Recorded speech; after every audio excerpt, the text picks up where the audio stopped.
الكريم ونحن على ذلك من الشاهدين والشاكرين والحمد لله رب العالمين.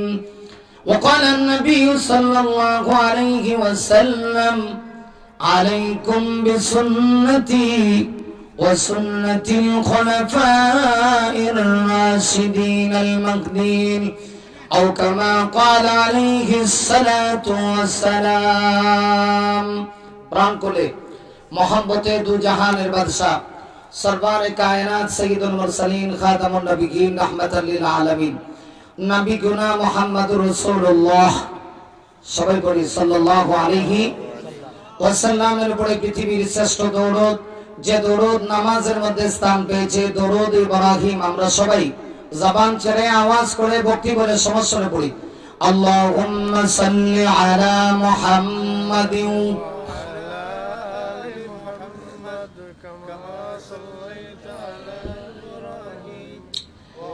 وعلى آل إبراهيم إنك حميد مجيد. اللهم بارك على محمد وعلى آل محمد সবাই জবান করে কামা বারাকতা আলা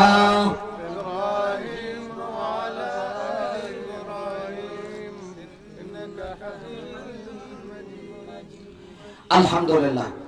আঞ্জুমান ইজারে হক দক্ষিণবাগ বড়লেখা মৌলভীবাজার কর্তৃক আয়োজিত মওতি মাহফিলের সম্মানিত সভাপতি হযরত উলামায়ে কেরাম, সমবেত সমপ্রাণী দিনদার ইমানদার মুমিন মুসলমান ভাইরা, বুড়া বাবারা, মাইকের আওয়াজ যতদূর পর্যন্ত গিয়ে বসতেছে পর্দানিশীন বরম সতিয়া সম্মানিত মা ও বোনেরা, আল্লাহ রাব্বুল আলামিনের দরবারে লাখো কোটি শুকর, যিনি অত্যন্ত দয়া মায়া ভালোবাসা দিয়ে আজকের এই জান্নাতের টুকরা বাগানে মুসলিম জাতির এক কঠিন ক্লান্তি লগ্নে ফিতনা ফাসাদের জামানায় দুনিয়ার সর্বপ্রকারের ফিতনা ফাসাদ থেকে মুক্ত করে মহান আল্লাহ আমাদের সবাইকে আসবার বসবার তৌফিক দান করেছেন। এজন্য দিল খুলে প্রাণ ভরে ভক্তি ভরে সমস্বরে একত্রিত হয়ে আল্লাহর দেওয়া জবান দিয়ে আল্লাহর শিখানো ভাষায় অন্তরে অন্তঃস্থল থেকে শুরুতেই কালিমাত শুকর পেশ করি, জবান ছেড়ে পড়ছি আলহামদুলিল্লাহ।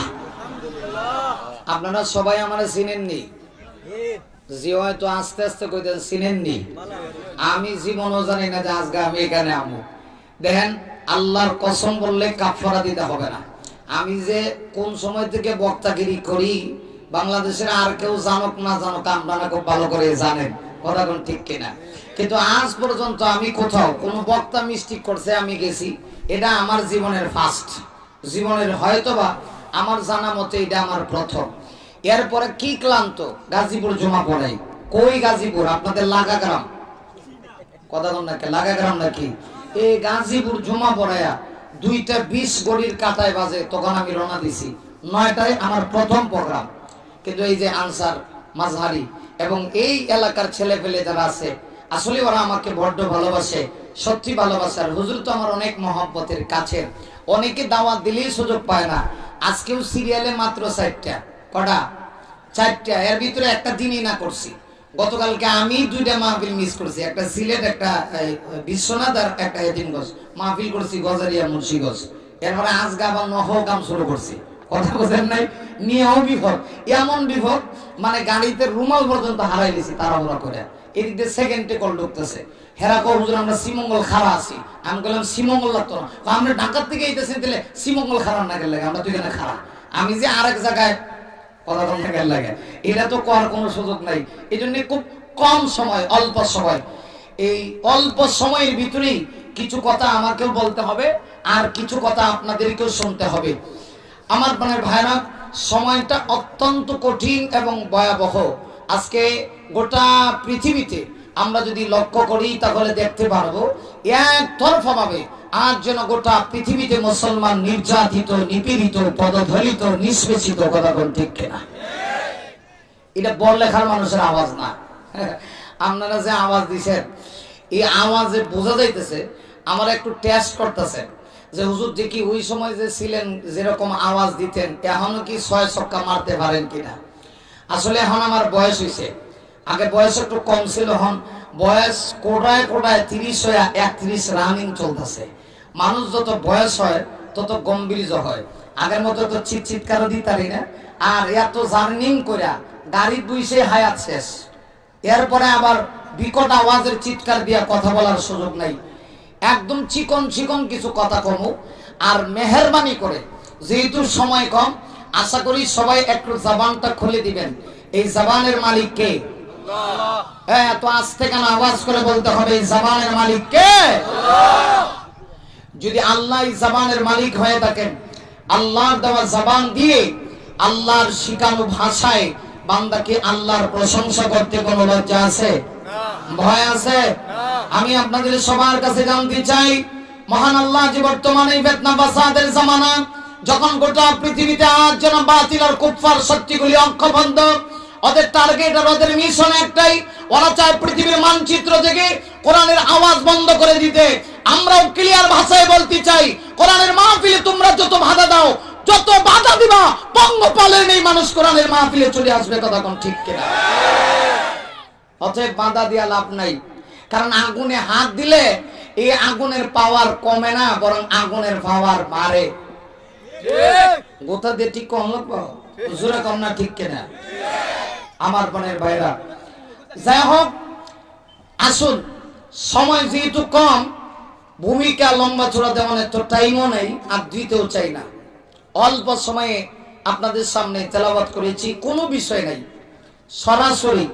সরাসরি পবিত্র কোরআন শরীফের সূরাতুল ফাতহের 26 নম্বর পারার সূরাতুল ফাতহের সর্বশেষ আয়াতের ছোট্ট করে লম্বা আয়াতের একটা অংশ আপনাদের সামনে তেলাওয়াত করেছি।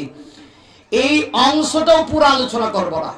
প্রথম অংশ আমার আলোচ্য বিষয় না, আমি আরেকটা দ্বিতীয় অংশকে সামনে রেখে আমি আপনাদের সামনে ওই পয়েন্টের আলোকে কিছু কথা বলতে চাই ইনশাআল্লাহ। যে আয়াতটি কারিমা তেলাওয়াত করছি, এই আয়াতের প্রথম অংশের ভিতরে মহান আল্লাহ রাব্বুল আলামিন বলেন মুহাম্মাদুর রাসূলুল্লাহ। আল্লাহ বলেন মুহাম্মদ সাল্লাল্লাহু আলাইহি ওয়াসাল্লাম আল্লাহর রাসূল। এই কথা যে বা যারা স্বীকার করেছে, ইতিহাস প্রমাণ করে যুগে যুগে তারা সম্মান পেয়েছে আবু বকর ওমরের মতো। না, বুঝলাম আপনারা আমার আর এবার কথা কইতে দিতেন না। যেরকম আওয়াজ দিতেছেন বোঝা যায় খুব বেশি ভয় পাচ্ছেন নাকি? কথাটা ঠিক কিনা? আর তো আওয়াজটা বাড়ায় কর না। মুহাম্মদ সাল্লাল্লাহু আলাইহি ওয়াসাল্লাম আল্লাহর রাসূল, এই কথা যে বা যারা স্বীকার করেছে, ইতিহাস প্রমাণ করে যুগে যুগে তাদের সম্মান মর্যাদা আল্লাহ বাড়ায় দিয়েছে। আর যারা স্বীকার করে নাই, ইতিহাস প্রমাণ করে ওরা যুগে যুগে মায়ের খাইছে, জুতার বাড়ি খাইছে মিস্টার বুশের মতো। কথা কন না কেন? আমার রাসূল তো আজকে এই পৃথিবীতে নাই। নবীজির পরে ওয়ারাসাতুল আম্বিয়া হচ্ছে উলামায়ে কেরাম।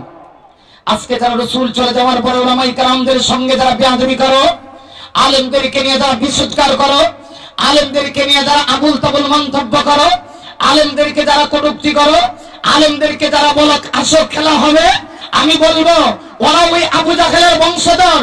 আলেমদের সঙ্গে যারা খেলাইতে চায় ওরা আসলে প্রকৃত মুসলমান হতে পারে না, আবু জাহেলের ছেলে ফেলা। ঠিক কিনা? আলেমদের সাথে খেলাইতে চায়, কয় আসো খেলা হবে, নদীর হইবার থেকে ডাকে, জানোস না বাঘের লেজ দিয়ে বেড়া কান খাও যাস। তোদের যেখানে খেলা শেষ, আলেমদের সেখানে খেলা শুরু। কতক্ষণ না কেন?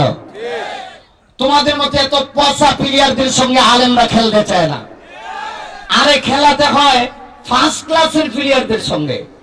আমরা তো তোমাদেরকে থার্ড ক্লাসের প্লেয়ার মনে করি, তোমরা ফার্স্ট ক্লাসের না। আলেমরা এত পচা প্লেয়ারদের সঙ্গে খেলতে চায় না। আমাদের খেলা হয়েছিল যখন এদেশে করোনা ভাইরাস চলতেছিল, এখনো করোনা ভাইরাসের প্রখর, এখনো করোনা ভাইরাস গোটা পৃথিবীতে আছে। আমাদের বাংলাদেশে একটু কম হইলেও অন্যান্য রাষ্ট্রে কিন্তু করোনা ভাইরাসে এখনো লোকের আক্রান্ত হচ্ছে। ঠিক কিনা জোরে বলেন? আলেমদের খেলা হয়েছে যখন করোনা ভাইরাস বাংলাদেশে কঠিন ভাবে আক্রান্ত করতেছিল, তখন তোমরা ঘরে ছেড়ে উলামায়ে কেরাম মাঠে ছিল, তখন আমরা খেলাইছি। আমরা হেই জাতি। কথা কন না কেন? জাগা এই বিষয়ে বলার টাইম নেই। আল্লাহ রাব্বুল আলামিন বলেন মুহাম্মদ সাল্লাল্লাহু আলাইহি ওয়াসাল্লাম আল্লাহর রাসূল, এটার অনেক কথা। আল্লাহ কেন এখানে আনলেন, কেন নবীজির নামটা আনলেন, এটা সবিস্তারিত আলোচনা করার টাইম নেই, পরের অংশে যেতে চাই। আল্লাহ এর পরে বলেন মুহাম্মদ সাল্লাল্লাহু আলাইহি ওয়াসাল্লামের একটা কাফেলা, এটা হলো আমার আলোচ্য বিষয়।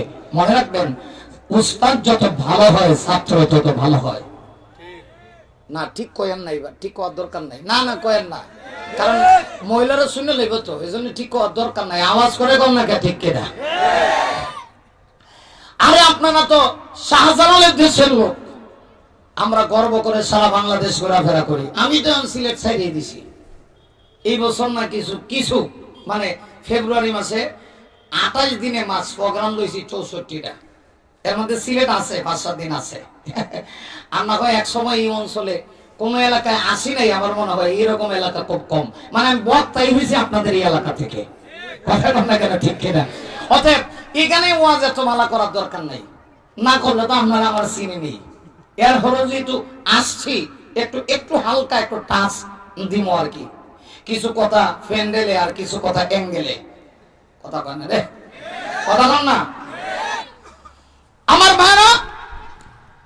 উস্তাদ ভালো হইলে উস্তাদের আসর গিয়া ছাত্রের উপরে পড়ে। পীর ভালো কেমন, মুরিদের দিকে তাকাইলেই বোঝা যায়। যেই পীরের মুরিদে আব্বা খায়, আব্বা বোঝেনি নাকি আল্লাহ জানে, বাবা বাবা, বাবার আরেক নাম হলো আব্বা। যেই পীরের মুরিদে বাবা খাইবো আব্বা খাইবো, মনে রাখবেন এই হিসাবে দাদা খাইবো। কথা কয় না রে, কারণ পীরের আসর গিয়ে ছাত্রের উপরে পড়ে। আমার বায়ানা গভীর মনোযোগ লাগান, দিলের কান দিয়ে কথাগুলি শুনতে হবে। আল্লাহ রাব্বুল আলামিন আমার তেলাওয়াতকৃত আয়াতে কারিমার দ্বিতীয় অংশের ভিতরে আল্লাহ রাব্বুল আলামিন প্রথম অংশে বিশ্ব নবীজির শান মান তুলে ধরলেন, দ্বিতীয় অংশের ভিতরে নবীর কাফেলা, নবীর জামাত, সাহাবায়ে কেরামের কোয়ালিটি আল্লাহ তুলে ধরেছে। এর কারণ হলো নবীজি এরকম দামি, নবীর পরে এই পৃথিবীতে সবচেয়ে দামি জামাতের নাম হলো সাহাবায়ে কেরাম, ঠিক কিনা? এখানে আবার আজান হইতেছে, এদিকে কি এত পরে আজান হয় কে? মাদ্রাসা। হাই, সব দিক দিয়ে তো সমস্যা। এটা আমার ভয় ভয় লাগতেছে, এদিকে আবার আর একটা মাহফিল হয় নাকি? সিলেটে তো আবার মাহফিল 3-4টে একসাথে হয়, এদিকে ওইদিকে চতুর্দিকে হয়। আমার বোনের ভাইরা, আল্লাহ শুধুমাত্র তার হাবিবের শান এই আয়াতের প্রথম অংশ তুলে ধরেছেন, তা নয়, নবীর কাফেলা তাদের কিছু কোয়ালিটিও তুলে ধরেছেন। কেন? সাহাবায়ে কেরাম হচ্ছে মায়ারে হক, সত্যের মাপকাঠি, ঈমানের মানদণ্ড। সাহাবীদের ঈমান আল্লাহর কাছে খুব দামি, কারণ সাহাবায়ে কেরামের ঈমান কোনো নড়চড়া ঈমান ছিল না, পাকাপোক্ত ঈমান ছিল। আর আমাদের ঈমান তো একটু যদি হামলা আসে, একটু যদি জাপটা আসে, একটু যদি মুসিবত আসে, আমরা কিন্তু ঈমান থেকে দূরে সরে যাই, ঠিক কিনা? ঠিক কিনা?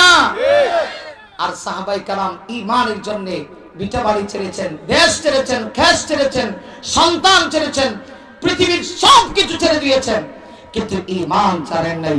এজন্য সাহাবায়ে কেরামের পায়ের নিচে বিজয়ে পদচুম্বন করেছে।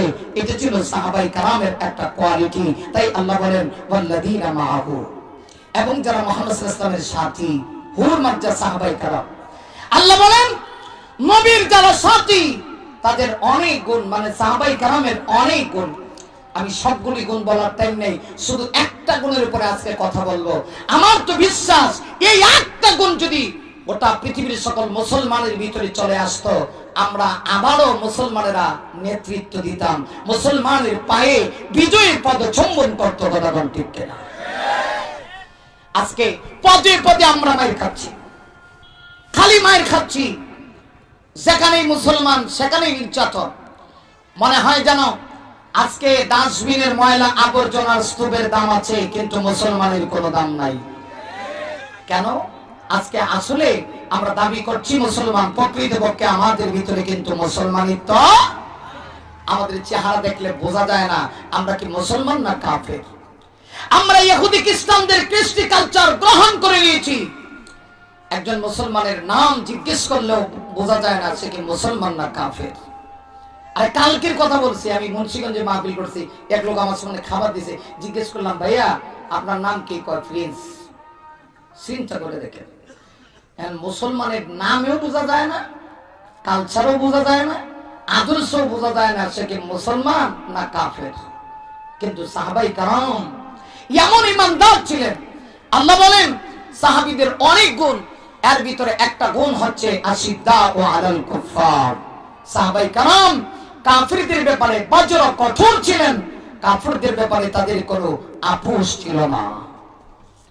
কথা কয় না রে, কাফিরদের ব্যাপারে তাদের কোনো আপোষ ছিল না। আর আজকে আমরা কাফিরদেরকে ভয় পাই, কিন্তু আমাদেরকে জেনে নেওয়া দরকার আমরা কিন্তু বিড়ালের জাতি না, আমরা বাঘের জাতি। আমরা মরণকে ভয় পাওয়ার জাতি না, আমরা ফিট দেওয়ার জাতি না, আমরা বুক দেওয়ার জাতি। যতদিন পর্যন্ত মুসলমানের ভিতরে ঈমানি শক্তি ছিল, ঈমানি পাওয়ার ছিল, গোটা পৃথিবীর বেঈমান আর নাস্তিক আর মুরতাদগুলি মুসলমানের সামনে মাথা নত করেছে। যেই দিন থেকে মুসলমান দুর্বল হয়ে পড়েছে, ঈমান ছেড়ে দিয়েছে, ওই দিন থেকেই গোটা পৃথিবীতে মুসলমান পদে পদে লাঞ্ছিত বঞ্চিত হচ্ছে। কথা বলছে। আর সাহাবায়ে কেরাম বাতিলের ব্যাপারে কোনো আপোষ ছিল না, আপোষ ছিল না। কেমনে বোঝাই? খালি একটা যুদ্ধের, দুইটা যুদ্ধের সংক্ষিপ্ত একটা দৃষ্টান্ত তুলে ধরবো, এরপরে ইনশাল্লাহ আশা করি আমার টাইমও শেষ হয়ে যাবে। আমি বলছি যে আমি 50 মিনিট থেকে 1 ঘন্টা সময় দিব, এরপরে দেওয়ার কোনো সিস্টেম নাই। আমার বোনের ভাইরা আসুন, হুজুর আছেন, ওলামায়ে কেরাম আছে, কথাগুলো যদি ভুল বলি অবশ্যই ওনারা আমাকে ধরে দিবেন। কারণ উস্তাদ যদি ছাত্রকে ভুল ধরে দেয় এতে ছাত্রের সম্মান কমে না, সম্মান বাড়ে। কথা বলেন না কেন? কথা বলেন না কেন? কোরআন শরীফের পরে এই পৃথিবীতে সবচেয়ে যে সহিহ যে গ্রন্থ, এই মাইকলা সাউন্ড বাড়াবড়া, এটা কোনো সাউন্ড হইল? কলজেটা ফাটাই লিতেছে, কোন দিকে যাবো? কর ভয়, ক্লান্তি তো আছেই, এরপরে অনেক ক্লান্ত, কত ক্লান্ত বোঝানোর মতো না। জুনায়েদ হাবিব সবকে আজকে আসবে, আসবে নাকি? আসবে ইনশাআল্লাহ, আল্লাহ তাআলা ভালো জানে। আগামীকালকে ওনার লাগে আমার ব্রাহ্মণবাড়িয়া কসবা 2টা প্রোগ্রাম, যুক্তিবাদী আমি আর জুনায়েদ হাবিব। এখন যেটা যাবো ওইটা তো উনি, তাহলে উনি ওইখানে এখন আসে নাই, আমি এখানে মুফতি বলছি বয়ান করতেছে। এই হলো অবস্থা। যাই হোক আমার বোনের ভাইরা, কোরআন শরীফের পরে এই পৃথিবীতে সবচেয়ে সহিহ যে গ্রন্থ, এই গ্রন্থের নাম আসাহুল কুতুবি বাদা কিতাবিল্লাহ as-সাহিহুল বুখারী। বুখারী শরীফ, বুখারী শরীফের 2টি খণ্ডে কিতাবুল মাগাজি ইমাম বুখারী বিভিন্ন যুদ্ধের ইতিহাস তুলে ধরেছেন। এর ভিতরে ঐতিহাসিক দুটো যুদ্ধের সংক্ষিপ্ত 2টা দৃষ্টান্ত, যতটুকু বোঝানো লাগে, পুরা ঘটনাটা কব না, পুরা ঘটনা করার টাইম নেই, যে সাহাবীরা কাফিরদের ব্যাপারে কেমন কঠোর ছিলেন। জিহাদের ময়দানে এমন অবস্থা দেখা গেছে, সন্তান গেছে মুসলমান হইয়া নবীর পক্ষে আর বাবা গেছে কাফিরদের পক্ষে, এই সন্তান তার বাবাকে ছাড় দেয় নাই, এটার নামই হচ্ছে ইসলাম। আহারে কেমনে বোঝাই? কথা কন না কে? একটা যুদ্ধের নাম উহুদের যুদ্ধ। বদরের যুদ্ধের ঠিক 1 বছর পরে উহুদের যুদ্ধ সংঘটিত হয়েছিল। আমার প্রাণের ভাইরা খেয়াল করেন বদরের যুদ্ধ কেন হয়েছিল, একটু সহজ করে বলি। বদরের যুদ্ধ, উহুদের যুদ্ধ কেন হয়েছিল একটু বুঝেন, তারপরে মূল কথাটায় ফিরে যাব। উহুদের যুদ্ধ সংঘটিত হয়েছিল, বদরের যুদ্ধে মার্কা মারা 70 জন বেঈমান কাফের দুনিয়া থেকে জাহান্নামের টিকিট নিয়ে বিদায় নিয়েছিল। একদম সিল মারা জাহান্নামী, ডাইরেক্ট দুনিয়া থেকে জাহান্নামের পাসপোর্ট ভিসা সব ফেলেছে। ইয়াদের ভিতরে প্রধান যিনি ছিল তার নাম ছিল মিস্টার আবু জাহাল। আবু জাহিল্লা আপনার দেশও আসেনি? কথা কয় না রে, নাই। কেমনে চিনবেন? কেমনে কেমনে রাসূলের যুগে তো আবু জাহেল ছিল, আমরা সবাই তার নাম জানি, ধিক্কারের সহিত তার নাম আমরা স্মরণ করি। কিন্তু এই যুগে আবু জাহেল চেনবেন কেমনে? এই যুগে সিনার আলামত হলো যারা আলেমদের সামনে আসলে এক কথা বলে, পিছনে গেলে আরেক কথা বলে, মনে করবেন এইটার গায়ে আবু জাহেলের রক্ত আছে। আছেন এরকম কিছু লোক? আলেমদের সামনে এলে দেশটা খাইছে মোল্লা দলে, আমার সামনে কইতাছে একদিন মমি সিং ও খাইছে, আমি কই চাচা কি খাইছে? দেশটা খাইছে। তখন আমি জবাব দিলাম, চাচা এই দেশে চাল চুরি, গম চুরি, ডাইল চুরি, আদা চুরি। এক জায়গায় গেছি হুজুর টয়লেট খাই লাইছে, টয়লেট খাই লাইছে মানে টয়লেটের টাকা পর্যন্ত খায়া ফেলায়। কইলাম চাচা এই দেশে আজ পর্যন্ত কোন আলেম জনগণের টয়লেটের টাকা মাইরা খায় নাই। আপনারা এমন সুতা সুতা কদ্দুর ভরে সুতা, সুতা থাকবো বক্তার সামনে, আপনারা দুনিয়ার এক মাথা, আমি এক দেশ, আপনারা আর এক দেশ। আবার পানের বাইরা আফসুস লাগে, খায় ওরা দুষ দে মোল্লার ঘরে, বোঝা যায় আম ঘরে সহজ হয়ে লিছে। কতক্ষণ না কেন এরা জানে না ওলামাই কারাম কিসকো কাহা থেকে, ওরা আসলে জানে না ওলামাই কারামকে আজকে গভীর ষড়যন্ত্রের শিকার বানানো হচ্ছে। আমি বলবো রাষ্ট্রের যারা প্রধান আছেন বা রাষ্ট্রের নেতৃত্বে যারা আছেন তারা কিন্তু আসলে আলেম বিদ্বেষী নয়, বরং আলেম বিদ্বেষী হলো এদেশের গুটি কয়েকটি নাস্তিক আর মুরতাদ। ঠিক কিনা? আমার ভাইয়েরা গভীর মনোযোগ লাগান, দিলের কান দিয়ে কথাগুলি শুনতে থাকুন। বদরের যুদ্ধের ঠিক 1 বছর পরে উহুদের যুদ্ধ সংঘটিত হয়েছে। উহুদের যুদ্ধ কেন হলো?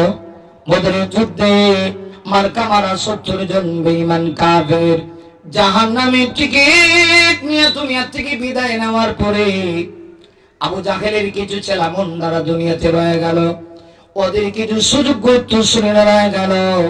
ওরা আবার পুনরায় ইসলাম এবং মুসলমানকে চিরতরে ধ্বংস করে দেওয়ার প্ল্যান প্রোগ্রাম করে আবার তারা সুদূর সেই মক্কা থেকে আবার উহুদের প্রান্তরের দিকে রওনা করেছে। ইমাম বুখারী হাফিজাহুল্লাহ লিখেছে, আমার পানের ভাইরা ওই টার্গেট নিয়ে ওরা যখন সুদূর সেই মক্কা থেকে, মাইকে সাউন্ড এরকম কে চিটচিটি করতেছে, এটা তো মহা সমস্যা। বেটা বারবার উল্লাবার এখন ঠিক আছে, আর যে দূর আছে দূর রাখেন, টাইম তো আর গরির কাটা তো আর ফিরেইতো না। কতক্ষণ না লাগে ঠিক কিনা? আমি এনে আগে কইছি বালাবাজ না করলে আমি বালা এখানে লেগে, ফুরান মানুষ ফুরান সাল বাতে পারে। কতক্ষণ না কেন ঠিক ঠিক এই জন্য এখানে নতুন করে বলারও কিছু নেই। আমার পানের ভাইরা ওই যে টার্গেট করে আবু জাহেলের সুযোগ্য উত্তরসূরিরা সুদূর সেই মক্কা থেকে ওরা উহুদের প্রান্তরের দিকে রওনা করলো। যখন রওনা করছে বিশ্বনবীকে এই খবরটা পর্যন্ত জানায় নাই। আল্লাহর হাবিব যখন জানতে পারলেন, বুখারী বর্ণনা আসছে নবীজি সাথে সাথে সাথে সাথে মোকাবেলা করার জন্য 1000 বিশিষ্ট একটা কাফেলা আমার নবীজি তৈরি করছেন। সুবহানাল্লাহ। আর আজকে কোন মহিলারা শুনতো না? সবাই একবার আওয়াজ করে কি সুবহানাল্লাহটা বলা যায় না? মাশাআল্লাহ। এরকম আওয়াজ দিবেন, শাহজালালের দেশের লোকের আওয়াজে গর্জনে গোটা পৃথিবী কেঁপে উঠেছে। এখনো সেই আওয়াজের দরকার আছে কিনা নাই? আরো আছে কিনা নাই? আমরা শাহজালালের সেই সুযোগ্য উত্তরসূরি, ঠিক কিনা? এবার খেয়াল করে, যে মুহূর্তে ওরা রওনা করছে আমার রাসূল সাথে সাথে 1000 বিশিষ্ট কাফেলা তৈরি করে নবীজি মোকাবেলা করার জন্য তিনিও রওনা করছেন। কিন্তু ঘটনাক্রমে দেখা গেল এই 1000-এর ভিতরে 300 জন ছিল মুনাফিক। কি ছিল? মুনাফিক। মুনাফিক কারে করে? যাদের মুখে একটা অন্তরে আরেকটা। এই মুনাফিকেরও রওনা করছে। রাস্তায় যাওয়ার পরে মুসলমানদের চরম এবং পরম পর্যায়ে দুইটা দুশমন দল, একটা নাম হচ্ছে ইহুদি আর একটা নাম হচ্ছে খ্রিস্টান। এই পৃথিবীতে এই দুই জাতির চাইতে নিকৃষ্ট আল্লাহর জমিনে আর কোন জাতি নেই। কারণ এরা বড় নির্লজ্জ জাতি, এরা সংখ্যায় কম কিন্তু এরা যেখানেই যায় সেখানে একটা ফিতনা ছড়ায়। কতক্ষণ না কেন? যেমন মাইন্ড করেন না, এখানে কি বরিশালে কোনো লোক আছেন নাকি? একজনও নাই। আমি গীবত করতেছি না, মানে কথার কথা। আমরা যারা ঢাকায় থাকি যদি শুনে বরিশাল, কয় বাবা কিয়ামত। কথা কয় না রে, কয় বাবা কিয়ামত। তো আসলে বরিশালের লোক ভালো, বরিশালেও অনেক বড় বড় আলেম ওলামারা আছে, পীর বুজুর্গরা আছে, বড় বড় যত পীর সব বরিশালই। কথা কন না কেন? কিন্তু সবাই একটা ভয় পায়। কেন ভয় পায় ব্যাখ্যা করে বলার টাইম নেই। ঈদে যদি কোথাও ঢুকতারে তাহলে আরো 100 টাকা ঢুকায়। কথা কন না কেন? এই যে ইহুদি আর খ্রিস্টান, এই দুই জাতি বড় নির্লজ্জ জাতি। এরা ওই রাস্তায় যাওয়ার পরে মুনাফিকদের কানের ভিতরে কি যেন ঢুকায় দিছে। সিলেটি ভাষায় যারা কয় কান, কান ভরা, খান মন্ত্র। বা আমি আসলে অনেক কথাও কইতে পারি না, অনেক কথাই ভুলে গেছি। কান মন্ত্র এমন ভাবে ঢুকাইছে, যখন ঢুকাই দিছে এখন আর মুনাফিকেরা সামনে যাইতে চায় না। এরা বলে ইয়া রাসূলুল্লাহ, আমগো ভয় হয়, না জানি আমরা কোন কঠিন কোন মুসিবতের সম্মুখীন হয়ে পড়ি কিনা। নবীজি বললেন, দেখো কিছু মানুষ যদি ইসলামের পিছন দিক থেকে চলেও যায়, এতে ইসলামের কোনো সমস্যা নাই। আরে এই আওয়াজটাও কি একটু জোরে বলা গেল না? আওয়াজ করে বলা গেল না? ঠিক না ঠিক? যারা ইসলামের দুশ্মন, এদের জন্য ইসলাম খুব ঠেকা। কথা বল না কেন? খুব ঠেকা না। এই দেশে সারিয়া কবির, মুরগি চোরা, এরকম 2-4টা নাস্তিক যদি 1000 বছর হায়াত পায় আর 1000 বছর যদি ইসলামের বিরুদ্ধে টকশোতে বসে কথা বলে, আমার বিশ্বাস এতে ইসলামের কোনো ক্ষতি হবে না। আরে ওরা তো মুরগি চোরা, ওদের সাহসই কত দূর। যদি সাহস থাকতো ওরা টেলিভিশনের পর্দায় বলতো না। আমি আল্লাহর কসম করে বলি, ওই সমস্ত কুলাঙ্গাররা সাহস থাকলে বাংলাদেশের বাইতুল মুকাররমের চত্বরে অথবা কোন চত্বরে এসে ইসলামের বিরুদ্ধে কথা বলো, এদেশের পাগল ওদের জিহ্বা টেনে কুকুরকে খাওয়াবে।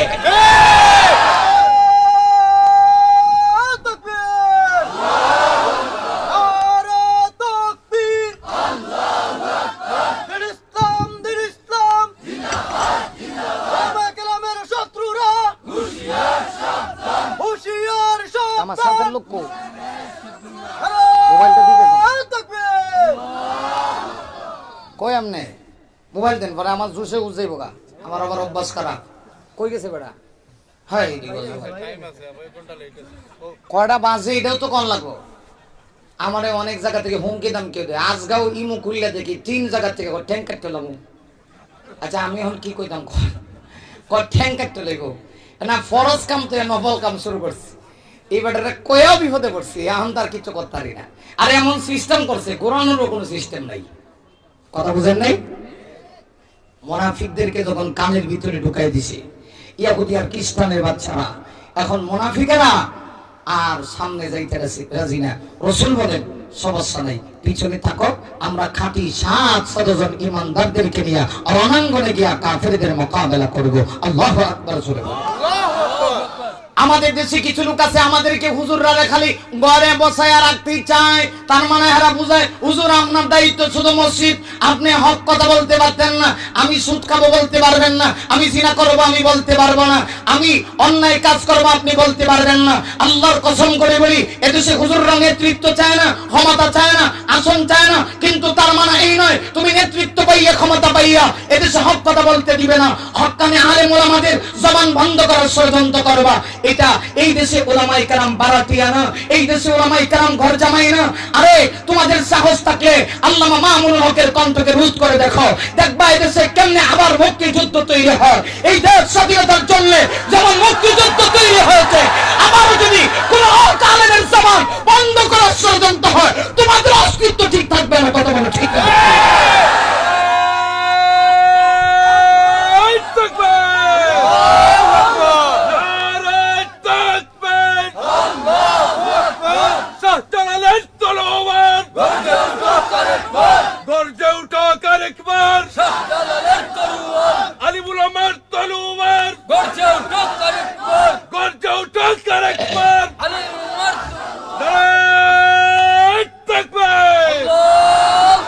আল্লাহ তুমি কবুল করো, সবাই বলে আমিন। এই আমি আওয়াজটা পছন্দ হয়েছে না, আর আওয়াজ করে এখন আমিন, আর আওয়াজ করে বলেন আমিন। ভয় পান? ভয় পান? আমরা ভয় পাই না। আমরা জানি যে আমরা হক কথা বললে আমাদের উপর নির্যাতন আসতে পারে। কথা বল না কেন? আমাদের জবান বন্ধ করে দেওয়ার ষড়যন্ত্র হতে পারে। এক সপ্তাহ আগে গেছি ময়মনসিংহ, কয়টা কইতাম, একটা কথা মনে হলে আর 100টা মনে হয়। ময়মনসিংহ গেছি, ওয়াজ করে 2 ঘন্টা ওয়াজ করেছি, প্রধান বক্তা। আর ময়মনসিংহ এমনি রাত দিয়ে 12টার সময়, 12টার আগে মাইক নেই। 2 ঘন্টা ওয়াজ করার পরে এক নেতা সাহেব মাইক হাতে নিয়ে কয়, হুজুর আন্নে যে সুন্দর ওয়াজই তো করতাছ, কিন্তু মাঝে মাঝে যে এমনে হেমনে জান গা। চিন্তা করে দেখছেন বুঝি কারবার। আমি তখন নেতা সাহেবকে কইলাম, নেতা সাহেব মাইকটা আমার হাতে দেন। আল্লাহর কসম যদি মিথ্যা বলি, আল্লাহ যেন জবান বন্ধ করে দেয়। আমি সেই বাবার সন্তান। আমার উস্তাদ ছিলেন প্রিন্সিপাল আল্লাহ হাবিবুর রহমান রহমাতুল্লাহ আলাইহি, যিনি ছিলেন বাংলার বীর মুজাহিদ, যিনি ছিলেন নাস্তিক বিরোধী আন্দোলনের সিপাহ সালার। আমরা তার উত্তরসূরি, আমাদের গায়ে তার রক্ত আছে। আমরা ওই সমস্ত ওলামায়ে কেরামের উত্তরসূরি হয়ে কোনোদিন বাতিলের সামনে আপোষ করতে পারি না। আমরা ফাঁসির মঞ্চে গিয়ে হক কথা বলবো। কথা বলছি নেতা। তখন নেতাকে বললাম, নেতা সাহেব বহুত পাওয়ারি দেখান, মাইক লয়া 10 মিনিট কথা কোন, আপনার নেতাগিরি কই যাইব? এদেশে ওলামায়ে কেরাম ঘন্টার পর ঘন্টা কথা বলে। আলহামদুলিল্লাহ, এটা ওলামায়ে কেরামের কোনো ক্রেডিট বা ওলামায়ে কেরামের পার্সোনালি আলাদা কোনো পাওয়ার না। আমরা মঞ্চে আসার আগেও জানি না আমরা যে এত গরম হতে পারবো। এই গরম তো আল্লাহ আমাদেরকে বানায়। আমাদেরকে অনেক সময় বলে, হুজুর উপরের চাপ আছে। কদ্দুর উপরের চাপ বেড়া, কদ্দুর উপরের চাপ? আমাদের আরো অনেক উপর থেকে চাপ আছে। কথা বল না কেন? আরো অনেক উপর থেকে চাপ আছে। হেরা আম করে মনে করছে যে এই দেশটার মাঝে আমরা বড় দুর্বল। আরে মিয়া, এই দেশে কওমি মাদ্রাসা জনগণের টাকায় চলে, আর তোমাদেরকেও জনগণই চালায়। আমাদেরকে অনেক সময় হুমকি দামকি দেওয়া হয়। হক কথা যদি বলো, 3 অপশন, হয় জেলখানায় যাবা, আর না হলে পাকিস্তান যাইবা, আর না হলে গার মটকাই দিব। বোঝা যায় গারটা তোমার লয়ে যাও গা ভাইসা। কথা কন না কেন লেগে গান মটকাই দিব। তার টাকা পয়সা খায় আমরা গার মোড়া করছি। তুমি জনগণের চাকর, চাকর তো চাকরের মতো থাকবে। কথা কন না কেন? এর চেয়ে বেশি কিছু বলার নাই। সত্য কথা বলতেই হবে। আমার মনের বাইরা, যাই হোক, যে কথা বলছিলাম খেয়াল করেন। আল্লাহ রসুল কয়শো জন হয়ে গেলেন? একটু আওয়াজ করে বলেন না। 700 জন খাঁটি ইমানদার সাহাবীকে নিয়ে বিশ্বনবীজি রণাঙ্গনে গেলেন। বুখারী বর্ণনা আসছে, সেদিন আমার রসুল সেনাপতি। আল্লাহু আকবার বলেন। এতে কি বোঝা যায় হুজুররা খালি মসজিদে থাকবো নি? কথা কয় না রে? হুজুররা খালি মসজিদে থাকবো? আমি তো মনে করি এই দেশের সকল হুজুর ধনী হওয়া দরকার। আপনারা অনেক সময় আমরা টাকা পয়সা নিলে এখন মোল্লা লয়ে গেছে, আর মোল্লারে দেওয়া দরকার। এই দেশে আলেমরা যদি ধনী হয়, নাস্তিকেরা মাথা উঁচু করে দাঁড়াতে পারবে না। আমাদের ব্যবসা করা দরকার, আমাদের আসল জায়গাতে যাওয়া দরকার। কথা বল না কেন? ওই জায়গাতে যাওয়া দরকার। আর না হয় ওরা ইসলামের 12টা বাজায় দিবে। সজাগ থাকতে হবে। ইমান চুলগুলি ইমান নিয়ে যাওয়ার ষড়যন্ত্র করছে। আমার বায়না গভীর মনোযোগ লাগান। আল্লাহর হাবিব বিশ্বনবীজি খাঁটি 700 জন ইমানদার সাহাবীদেরকে নিয়ে আমার রাসূল সেই দিন রণাঙ্গনে গেলেন। আল্লাহর হাবিব সেনাপতি বিশ্বনবীজি সেই দিন তার নিজের মাথায় একটা লোহার টুপি আমার রাসূল পরিধান করলেন। আমার ভাইরা, লোহার টুপি পরিধান করে বিশ্বনবীজি ইমানদার 700 জন সাহাবীদের ভিতরে 2 দল করলেন। এদের ভিতরে এমন 50 জন ছিল, যে 50 জন সাহাবী ছিলেন তীরন্দাজ। জিহাদের ময়দানে ওরা তীরার ভল্লম চালাতে সক্ষম। আবার নবীজি এমন তীরন্দাজ 50 জন সাহাবীকে আলাদা করে ফেললেন। বাকি রয়ে গেল 650 জন।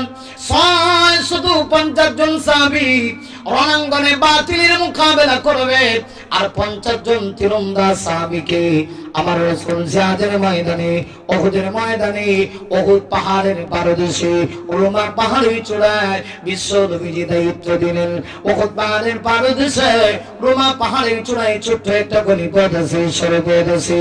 ওই সরপথ দিয়া জিহাদ শুরু হওয়ার পরে হঠাৎ করে অচলিত ভাবে বেঈমান কাফেররা হামলা চালায় দিতে পারে।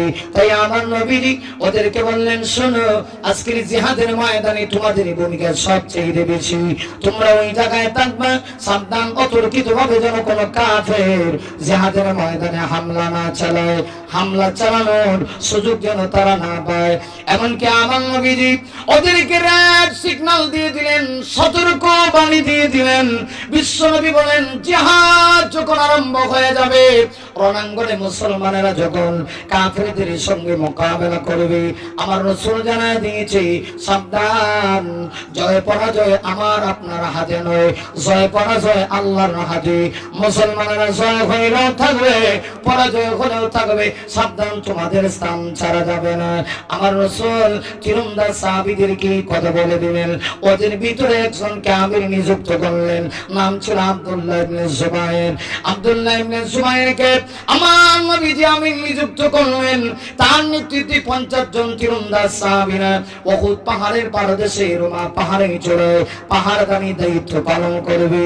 এবার কিছুক্ষণের ভিতরে মাটির ভিতরে যারা ছিল সমস্ত সাহাবায়ে কেরাম প্রত্যেকেই তার নিজ নিজ স্থানে থেকে থেকে রণাঙ্গনে কাফেরদের সঙ্গে মোকাবেলার জন্য প্রস্তুত গ্রহণ করে ফেললেন। অল্প সময়ের ভিতরে যুদ্ধের দামামা বেজে গেল। মুসলমান সাহাবীরা বীর বিক্রমের মতো বেঈমান কাফেরদের উপরে হামলা চালায় দিল। আমার ভাইরা, যুদ্ধের প্রাথমিক ফলাফল হলো মুসলমানেরা যখন কাফেরদের সঙ্গে মোকাবেলা শুরু করছে, প্রাথমিক পর্যায়ে মুসলমানেরা কাফেরদেরকে এমন কঠিন মার দিয়েছে, এমন সাইজ করেছে, অল্প সময়ের ভিতরে এত দূর পর্যন্ত নিয়ে পৌঁছায় দিছে, যত দূর গেলে পরে আর কাফেররা মাঠে আসতে পারে না। কিছুক্ষণের ভিতরেই যুদ্ধের ময়দানে বিজয়ের আনন্দ উল্লাস শুরু হয়ে গেল। যারা মাটির ভিতরে আছে ওরা গনিমতের মাল নিয়ে ব্যস্ত হয়ে পড়েছে। আর ওই দিক দিয়া জিহাদের ময়দানে রোমা পাহাড়ে চড়াই যে সমস্ত সাহাবীরা ছিল, ওরা ওই বিজয়ের খবর শোনা মাত্রই ওদের স্থান ওরা ছেড়ে দিল। স্থান ছেড়ে দিয়ে অল্প সময়ের ভিতরেও তারা গনিমতের মাল হাসিল করার জন্য ওরা জিহাদের ময়দানে উহুদের প্রান্তরে প্রবেশ করে ফেলল। যেই মুহূর্তে প্রবেশ করেছে, মুসলমানেরা বিজয়ের আনন্দে উল্লাসিত হয়ে গেছে। ঠিক সেই সময়ে বেঈমান কাফেররা মাঠ ছেড়ে যাইতে আসে। কিতাবের ভিতরে আসে, তখন তাদের ভিতরে একজন যিনি মুসলমান হন নাই, যিনি বীরত্ববাদী পুরুষ ছিলেন, বিশ্বনবীর সাহাবী পরবর্তীতে হয়ে যান। ওই সাহাবীর নাম হযরত খালিদ বিন ওয়ালিদ রাদিয়াল্লাহু তাআলা আনহু। হযরত খালিদ ছিলেন বীরত্ববাদী একজন পুরুষ। খিয়ারুকুম ফিল জাহিলিয়া ওয়া খিয়ারুকুম ফিল ইসলাম। হযরত খালিদ ইসলাম ধর্ম গ্রহণের পূর্বে বীরত্ববাদী পুরুষ ছিলেন। ইসলাম ধর্ম গ্রহণের পরে হযরত খালিদের বীরত্বতা আরো বেশি প্রকাশ পেয়েছিল। সেই খালিদ বিন ওয়ালিদ মায়ের খেয়ে যখন যাচ্ছিলেন, সঙ্গী সাথীদেরকে ডেকে ডেকে বলে, ওরে সঙ্গী সাথীরা, মুসলমানদের হাতে মাইর খাইয়া পরাজিত হইয়া যাওয়াটা আমার কাছে তেমন ভালো লাগতেছে না। ওরে সাথী ভাইরা, আছো কি কেউ আবার আমার সঙ্গে সাহস করে জিহাদে যাবা? যদি জিহাদে যাও, আমি খালিদ বিন ওয়ালিদ ঘোষণা দিলাম, আবার রণাঙ্গনে যাব, আবার মোকাবেলা করব। আমার পানের ভাইরা, বিশ্বনবীজি জিহাদ আরম্ভ হওয়ার আগে তীরন্দাজ সাহাবীদেরকে কিন্তু সিগন্যাল দিয়েছিলেন, সাবধান, তোমরা কিন্তু স্থান ছাড়বা না, অতর্কিতভাবে হামলা চালানো হতে পারে। আসলে বাস্তবে তা হয়ে গেল। আমিরের আনুগত্যতা স্বীকার না করলে যা হয়, ঠিক কিনা? সর্বশেষ কথা হলো, আমার পানের ভাইরা, অল্প সময়ের ভিতরে দেখা গেল আবার তারা জিহাদের ময়দানে প্রবেশ করছে। ঢুকবে কোন দিক দিয়ে? ওই যে রোমা পাহাড়ের চূড়া, এদিক দিয়ে রাসূল 50 জন তীরন্দাজ সাহাবীকে দাঁড় করায় রাখছেন। ওই স্থানে এসে দেখে মুসলমান সাহাবায়ে কেরাম যারা ছিল, এরা আর কেউ নেই, মুজাহিদের আর কেউ নেই। সুযোগ পেয়ে তারা রণাঙ্গনে প্রবেশ করলো। প্রবেশ করে সাহাবীরা তো মনে করছে মুসলমানদের বিজয় হয়ে গেছে, সবাই বিজয়ের আনন্দে উল্লাসিত, বিজয়ের আনন্দে আত্মহারা, বিজয় নিয়ে সবাই খুশি, সবাই গনিমতের মাল নিয়ে ব্যস্ত। ঠিক সেই সময়ে আল্লাহ একটু পরীক্ষা করতে চায়। ও মুসলমান, জয় পরাজয় তোমাদের হাতে নয়। আমি আল্লাহ চাইলে বিজয় দিয়া আবার পরাজয় দেওয়ার ক্ষমতা আমার আছে কিনা নাই? আরো জোরে বলা আছে কিনা নাই? ওরা সাথে সাথে মাঠে প্রবেশ করছে। প্রবেশ করেই অল্প কিছু সংখ্যক খালেদের নেতৃত্বে পুনরায় যখন মুসলমানদের উপরে হামলা চালাই দিল, অতর্কিত ভাবে হামলা চালানোর পরে মুসলমানরা নেস্তানাবুদ হয়ে গেল। পুরো জিহাদের ময়দানের মোড় ঘুরে গিয়েছে। আহারে, অবস্থা এমন হয়েছে, এমন কঠিন মাইল লেগেছে, এখন কে কাকে মারছে এটা পর্যন্ত বলতে পারছে না। মুসলমান মুসলমানকে মারতেছে কিন্তু সেটা বলতে পারতেছে না। এক পর্যায়ে ওই বেঈমান কাফেরদের টার্গেট ছিল আমার রাসূল। তখন তারা খালিদকে উদ্দেশ্য করে বলে, ও খালিদ বিন ওয়ালিদ, শুনো, মুসলমান এমন জাতি, ওদেরকে এইভাবে মাইরা শেষ করা যাবে না। অতএব মুসলমানের ইসলাম যদি চিরতরে ছিন্ন করতে হয়, একটা কাজ করো, মুসলমানের নবীকে চিরতরে দুনিয়া থেকে বিদায় করো। আমার মনের ভাইরা, তাই তারা টার্গেট করে নিল আমার রাসূলকে দুনিয়া থেকে বিদায় করে দিবে, বিশ্ব নবীকে দুনিয়া থেকে খতম করে দিবে। এই পরিকল্পনা নিয়ে জিহাদের ময়দানে ওরা আমার রাসূলকে তালাশ করতে শুরু করলো। একটা পর্যায়ে তালাশ করতে করতে করতে করতে গিয়ে দেখে এক জায়গায় নবীজি দাঁড়ায় আছেন। যেই জায়গায় দাঁড়ায় আছে, নবীজির সামনে, ডানে, বামে, পিছনে, চতুর্দিকে সাহাবীদের একটা ছোট্ট জটলা, একটা কাফেলা, 10 জন বিশিষ্ট সাহাবাই কেরামের একটা কাফেলা আমার রাসূলের হেফাজতের দায়িত্বে ছিলেন। তারা চতুর্দিকে নবীকে ঘেরাও করে রেখেছে। এদের প্রধান ছিলেন আমার বোনের ভাইরা, রওয়ায়াতে আছে হযরত তালহা রাদিয়াল্লাহু তাআলা আনহু। তিনি যখন বুঝতে পারলেন, সঙ্গী সাথীদেরকে বললেন, ও সঙ্গী সাথী ভাইরা, আমার মনে হয় বেশিক্ষণ আর বাকি না, ওরা হয়তোবা আমার রাসূলের উপরে আঘাত করে বসতে পারে। নবীজির উপরে যদি আঘাত করে বসে, আমরা সাহাবাই কারাম এই পৃথিবীতে থাকবো, এটা হতে পারে না। এটা আশিক রাসূলের পরিচয় হতে পারে না। ঠিক জোরে বলেন না ঠিক কিনা? আজকাল মাইকটাও সুবিধা না রে, এটা আমার আরো 1 মাস কষ্ট দিব। বললে হ্যাঁ এরকম মাইক হয় না, ক্যাট ক্যাট সেট সেট করে, এটা দিয়ে ওয়াজ করন যায়, কথা কন না গেলে লেগে। মাইকটা তো ভালো হইতো, আজিমগঞ্জের মাইক তো এরকম হয় না। হ্যাঁ, আপনারা আদর্শবান। আমি এখনো বাহিরে গেলে বিভিন্ন বক্তাদের সঙ্গে তো মাঝে মধ্যে কথাবার্তা হয়। সিলেটে আসলে অনেকে একটু একটু হইতেই পারে, অনেকে অনেক কিছু বলে, কিন্তু আমি আপনাদেরকে মডেল বানাই। আমি বলি যাবেন বড়লেখা, যাবেন মৌলভীবাজার, কারণ সিলেটের মধ্যে এই জায়গাগুলি অত্যন্ত উন্নত মানের এবং পরিবেশ মার্জিত। এই এলাকার ওলামায়ে কেরামের রুচিটাও একটু ভিন্ন রকম। কথা বলেন ঠিক কিনা? আমার মনের ভাড়া যা হোক, এরপরও শেষ পর্যন্ত কথা কনই লাগবে, বারবার বলাও তো সমস্যা। এবার খেয়াল করেন, 10 জন সাহাবীর জামাত আল্লাহর রাসূলের চতুর্দিকে ঘেরাও করে রেখেছে। হযরত তালহা রাদিয়াল্লাহু তাআলা আনহু সঙ্গী সাথীদেরকে বলতেছেন, ও ভাইরা, আমার তো ভয় হচ্ছে ওরা হয়তোবা রাসূলের গায়ে আঘাত করার সাহস করে ফেলে কিনা। সাহাবীরা তখন শপথ নিলেন, আমাদের পৃথিবীতে আমরা দুনিয়াতে বেঁচে থাকা অবস্থায়, আমাদের গায়ে এক বিন্দু রক্ত থাকা অবস্থায় কোন একটা কাফের জিহাদের ময়দানে আমার রাসূলের গায়ে আঘাত করবে, তা হতে পারে না। প্রয়োজনে রণাঙ্গনে শহীদ হব, শহীদ হয়ে আল্লাহ তৈরি জান্নাতে চলে যাব, তথাপি এরপরও আমরা বেঁচে থাকা অবস্থায় নবীর গায়ে ওরা টাচ করতে পারবে না। এরা ছিল আশিক রাসূল, আর আমরা এমন আশিক রাসূল, রবিউল আউয়াল মাসে যদি একটা জিলাপি কম হয়, কথা কয় না রে, একটা জিলাপি যদি কম হয়, তাহলে কিয়ামত গড়লে লেগো। জিলাপি খেললে কি কম হবে? কিন্তু রাসূলের কলিজায় যদি কোনো নাস্তিক আঘাত দেয়, তখন আমরা দায়িত্ব দিয়ে দিই, হুজুররা আপনারা মায়ের খান। বাস্তব না বাস্তব? তখন আমরা দায়িত্ব দিলাম মোল্লার উপরে, অথচ বেতনের সময় মোল্লার বেতন মাসে 3000। কথা কয় না কেন? ঠিক করে সংক্ষেপ করে বলি, আমার পরের ভাইরা এইবার খেয়াল করে, 10 জন সাহাবী বুঝতে পারলেন হয়তো বা তারা আক্রমণ করেই বসতে পারে, সাথে সাথে প্রস্তুত। আল্লাহু আকবার বলে, আর জোরে কান আল্লাহু আকবার।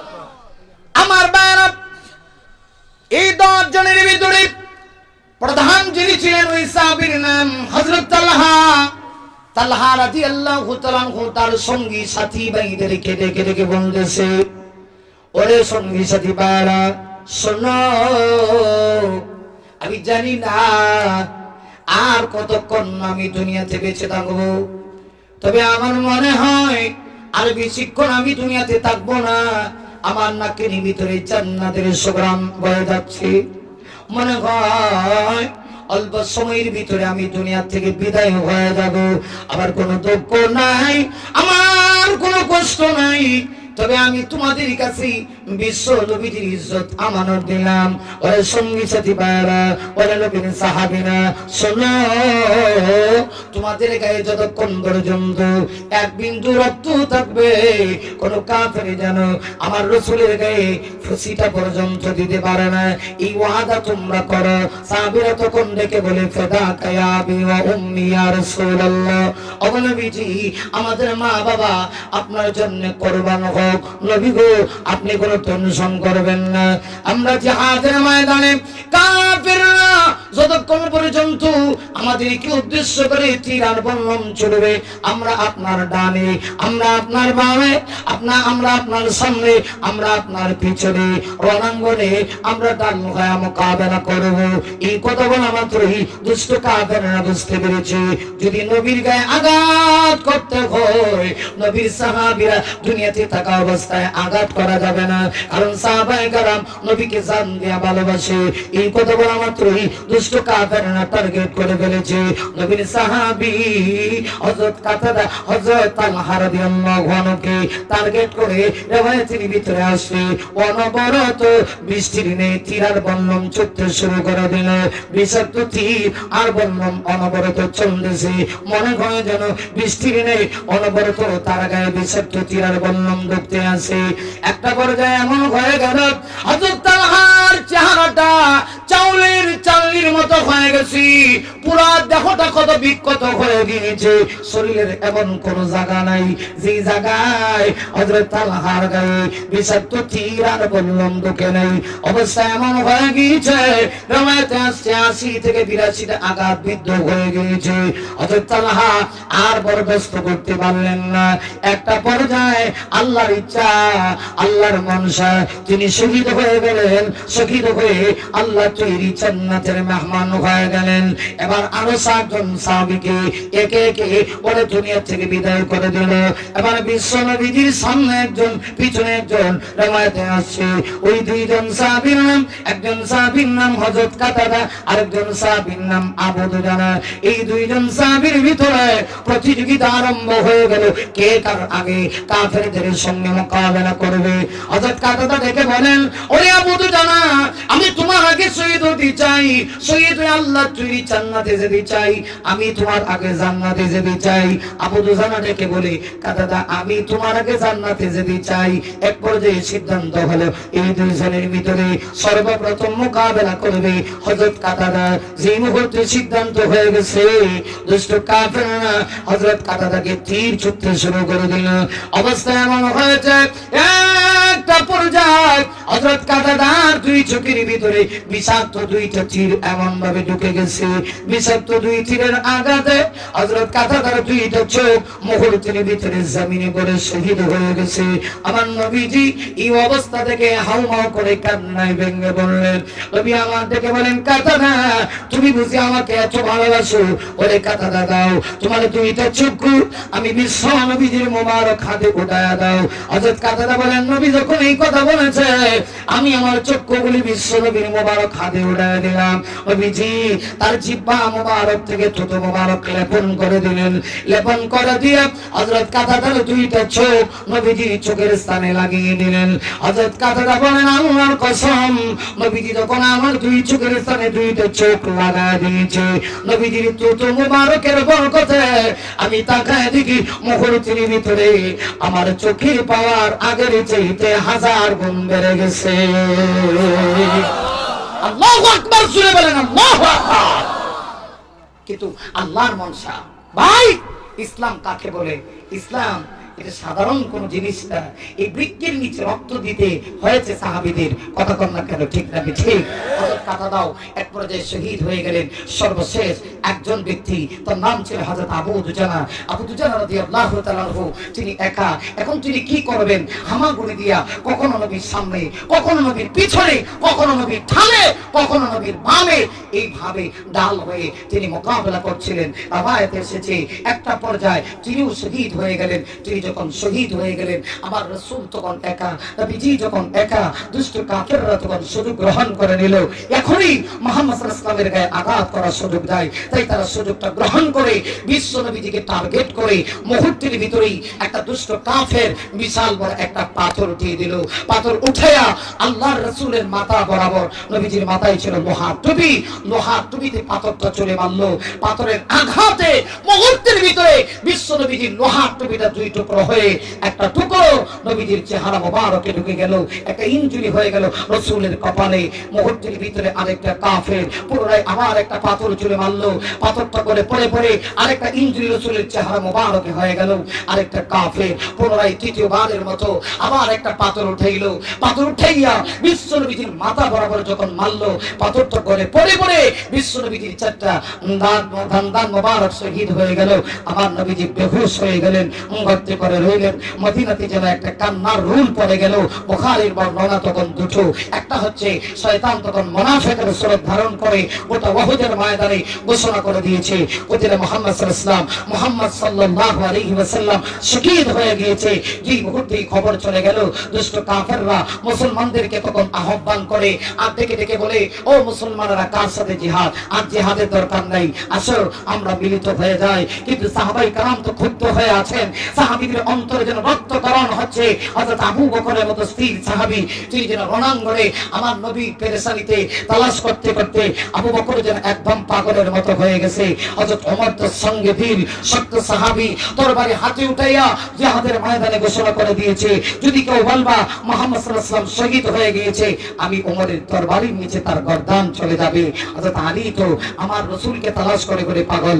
সর্বশেষ কথা হলো এই, আলী যখন রাসূলকে তালাশ করতে করতে এক পর্যায়ে তার চোখে বেশি উঠলো, বিশ্ব নবীজির নূরানী চেহারা দেখা যায়। নবীজি জিহাদের ময়দানে একটা গর্তে পড়ে রয়েছেন। হযরত আলী তখন একটা দৌড় মারছে, গিয়া দেখে বিশ্ব নবীজির নূরানী চেহারা থেকে চতুর্দিক থেকে ফুসরিঙ্গি দিয়ে রক্ত বের হচ্ছে। নবীজির একটু হুঁশ ফিরে আসলো। হযরত আলী তখন বলছিল, ইয়া রাসূলুল্লাহ, ইয়া হাবিবাল্লাহ, এই জমিন ওয়ালার অবস্থা কি হতে পারে যারা তার পয়গম্বরকে মেরে রক্তে লাল করে ফেলেছে, রক্ত রঞ্জিত হয়েছে? আমার তো মনে হয় আল্লাহর গজব চলে আসবে। নবীজি তখন বলছিলেন, আলী, বদদুয়া দিও না, আমার উম্মত বঞ্চিত হয়ে যাবে। ওরে আলী, শুনে নাও, যে তুই জমিন পর্যন্ত আমি বিশ্ব নবীজির রক্ত গড়ে পড়েছে, আল্লাহ এই রক্তের বিনিময়ে এই পৃথিবীতে ইসলাম প্রতিষ্ঠা করে দেবে। আর জোরে কন্যা সুবহানাল্লাহ। সর্বশেষ কথা হল এই, আমার প্রাণের ভাইরা, এক পর্যায়ে নবীজি দাঁড়াতে পারছেন না, আলীর কাঁধের উপরে ভর করে দাঁড়াইছেন। একেবারে সংক্ষেপ করে বলি, সমস্ত সাহাবায়ে কেরাম দলে দলে দলে দলে নবীকে দেখার জন্য আসতেছে। আবু বকর, ওমর সহ বিখ্যাত সাহাবীরাও আসতেছেন।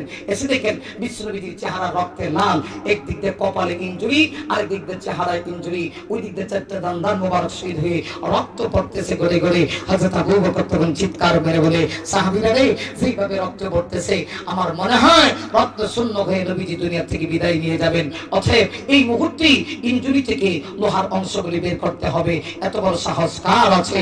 এমনিতেই পিছন দিক থেকে রাবায়াতে এসেছে, একজন সাহাবী, আশারায়ে মুবাশশারা, জান্নাতের সুসংবাদ প্রাপ্ত সাহাবী, ইতিহাসের পাতায় আজও পর্যন্ত যার নামটা স্বর্ণ অক্ষরে লেখা আছে, ওই সাহাবীর নাম ছিল হযরত আবু উবাইদা ইবনে জাররাহ। তিনি আওয়াজ করে বলতেছেন, আবু বকর, এই দায়িত্ব যদি আর কাউকে দাও মনে হয় সম্ভব হবে না, আমাকেই দিতে হবে। তাই তিনি সাথে সাথে স্থান ছেড়ে দিলেন। আবু উবাইদা তার সামনে আসলেন, এসে হযরত আবু উবাইদা ইবনে জাররাহ আমার নবীর চেহারা দেখে টার্গেট করে চোখের পানি ছেড়ে অজর নয়নে কাঁদতে শুরু করলেন।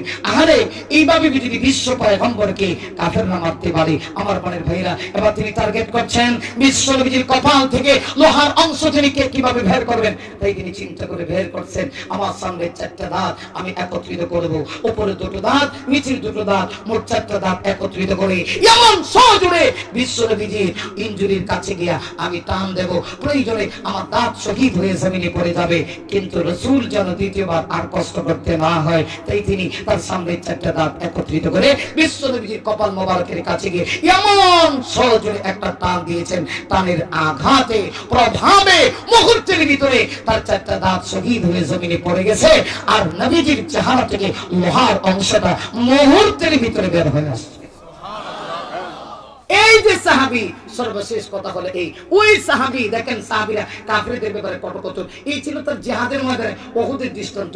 বদরের কথাটা 2-1 মিনিটে বলে ফেলি। বদরের প্রান্তরে ছিল 313 জন রণাঙ্গনে মুসলমানদের, আর কাফেরদের ছিল 1000। নবী ছিলেন সেনাপতি। আবু উবাইদা ইবনে জাররাহ বলেন, নবীজি আমাকে একটা স্থান নির্ধারণ করে দিয়েছেন, আমি আমার স্থানে থেকে থেকেই কাফেরদের সঙ্গে মোকাবেলা করছিলাম, কিন্তু আমি অবলোক দৃষ্টিতে তাকিয়ে আছি, দেখি কোনো একটা কাফের আমার রাসূলের গায়ে আঘাত করে বেশি কিনা, পিছন দিক থেকে আবার হামলা চালায় কিনা। তিনি একটু অতিরিক্ত ভাবে দায়িত্ব পালন করছিলেন। হঠাৎ করে তিনি দেখতে পাইলেন রণাঙ্গনে তার একদম কাছের একটা লোক, আপন একটা লোক, লোকটা নবী দুশমন, সে ভালো করে জানে যে হাতের ময়দানে একটা দৌড় মারছে, দৌড় মেরে একদম বিশ্ব নবীজির কাঁধ বরাবরের পিছনে চলে গেছে, শুধু তরবারি উঠাবে আর আঘাত করবে, গর্দানটা সাথে সাথে আঘাত করে জমিনে ফেলে দিবে।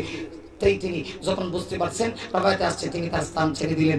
এসে সে তরবারি চালানোর আগেই তিনি তার তরবারিটা উঠায় ফেললেন। আমার মনের ভাইরা, তরবারি উঠালেন, শুধুমাত্র উঠাইছেন, কিন্তু আঘাত করেন নাই। একবার সুযোগ দিয়েছেন, দ্বিতীয়বার আবার খেয়াল করেন আমার পানের ভাইরা, দ্বিতীয়বার আবার তিনি তার স্থানে চলে গেলেন। দেখলেন ওই লোকটা আবার রণাঙ্গনে একদম বড্ড পাগলের মতো হয়ে গেছে। এইবার যেন জীবন মরণ চেষ্টা, হয় মুহাম্মদ সাল্লাল্লাহু আলাইহি ওয়াসাল্লাম থাকবে আর না হয় আমি থাকবো। আবার থেকে একটা দৌড় মারছে।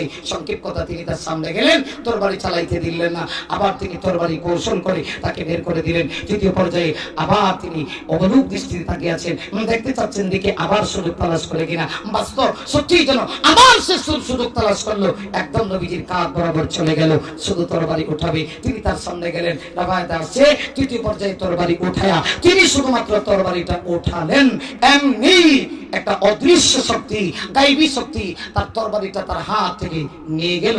নিয়ে গিয়ে এমন সরাসরি গর্দানে আঘাত করেছে, তরবারির আঘাতে দেহটা এই জায়গায় আর মস্তকটা 40 হাত ধরে গিয়ে ছিটকায় পড়েছে। জিহাদ শেষ, মাঝখানে কিছুই বললাম না। নবীজি বললেন, কারা কারা জাহান্নামের টিকিট পাইছে আমার সামনে হাজির করো। 70টা লাশ নবীজি দেখতে শুরু করলেন। এক পর্যায়ে দেখেন এমন একটা লাশ দেখা যায় যার দেহ আছে, মাথা নাই, আর মাইর কি কঠিন মাইর। কথা বল না কেন? খেলা বুঝি আমাদের সাথে খেলবে? ভাগলের দল, খেলা তো আমরা বদরের প্রান্তরে খেলছি। আরো আসতে কোন না কেন, জোরে কোন? খেলা তো আমরা বদরের প্রান্তরে খেলছি, আমরা তো সেই প্লেয়ার, আমরা পুরানো প্লেয়ার। বিশ্বনবীজি বললেন, এইরকম মাইরটা কে দিল? আচ্ছা ঠিক আছে সাহাবী, যাও ওই লোকটার মস্তকটা নিয়ে আসো। এক সাহাবী বলেন, 40 হাত দূরে গিয়ে দেখি মস্তক পড়ে আছে, আনা হলো। রাসূল বলেন, কানেকশন দাও। যেই মুহূর্তে কানেকশন দেওয়া হয়েছে, সাথে সাথে তিনি দেখতে পাইলেন লোকটার পরিচয় বের হয়ে গেল। এই লোকটা আর কেউ না, এই লোকটা হচ্ছে হযরতে আবু উবাইদার জন্মদাতা পিতা। বিশ্বনবীজি তখন বলছিলেন, কে লোকটাকে মেরেছো? আবু উবাইদা হাত উঠায় বলে, ইয়া রাসূলুল্লাহ, আমি মারতে চেয়েছিলাম কিন্তু পুরোপুরি মারতে পারিনি, জিবরাইল আগমন করেছে। জিবরাইল ইসলাম বলতেছে, ইয়া রাসূলুল্লাহ, মাইরটা যদিও আমি দিছি, কিন্তু এই আজকের ভূমিকা সব অবদান যা আছে সব আবু উবাইদা। মক্কার দুষ্ট কাফেররা বলতে শুরু করলো, এই বুঝি ইসলাম, যে ইসলামের কারণে সন্তান তার বাবাকে নিজের হাত দ্বারা হত্যা করে। আমার রাসূল তখন মাথাটা নিচু করে দিয়েছিলেন। এর নিচেই আল্লাহ রাব্বুল আলামিন পবিত্র কোরআন শরীফের সূরা আল মুজাদালার 22 নম্বর আয়াত নাযিল করে বলেছেন, লা তাজিদু কওমা, এই পৃথিবীতে এমন কোন সম্প্রদায়ের লোক পাওয়া যাবে না, ইউমিনুনা বিল্লাহি ওয়াল ইয়াউমিল আখির, যারা আল্লাহ বিশ্বাস করে, পরকাল বিশ্বাস করে, ইবাদুনা মান হাদাল্লাহ ওয়া রাসূলা, অথচ তার সামনে আল্লাহ এবং তার রাসূলের বিরুদ্ধাচরণ করা হয়। বিরুদ্ধাচরণকারী যদি ওয়ালাউ কানু আবাহুম, আল্লাহ নিজে ব্যাখ্যা দিয়ে বলেন, নিজের পিতা হয়, আও আবনাআহুম, নিজের সন্তান হয়, আও ইখওয়ানাহুম, অথবা নিজের ভাই হয়, আও আশিরাতাহুম, নিজের নিকট আত্মীয় যদি হয়, আর সে যদি ইমানদার হয়, তাহলে সে তার আত্মীয়কে চাপ দেবে না, সন্তান তার বাবাকে চাপ দেবে না। এটাই ছিল প্রকৃত ইমানদারের লক্ষণ, আর এই লক্ষণটাই ছিল সাহাবীদের ভিতরে। তাই আল্লাহ পাক রব্বুল আলামিন বলছেন, ওয়াল্লাযীনা মাহু আশিদ্দাউ আলাল কুফার, আল্লাহ বলেন সাহাবীদের অনেক গুণ, এর ভিতরে একটা গুণ হচ্ছে সাহাবীরা কাফেরদের ব্যাপারে কঠোর। আল্লাহ রাব্বুল আলামিন আমাদের সবাইকে সংক্ষিপ্ত এই কথাগুলির উপরে আমল করার তৌফিক দান করুন, আমিন। হাদা ওয়া আখিরু দাওয়ানা আলহামদুলিল্লাহি রাব্বিল আলামিন।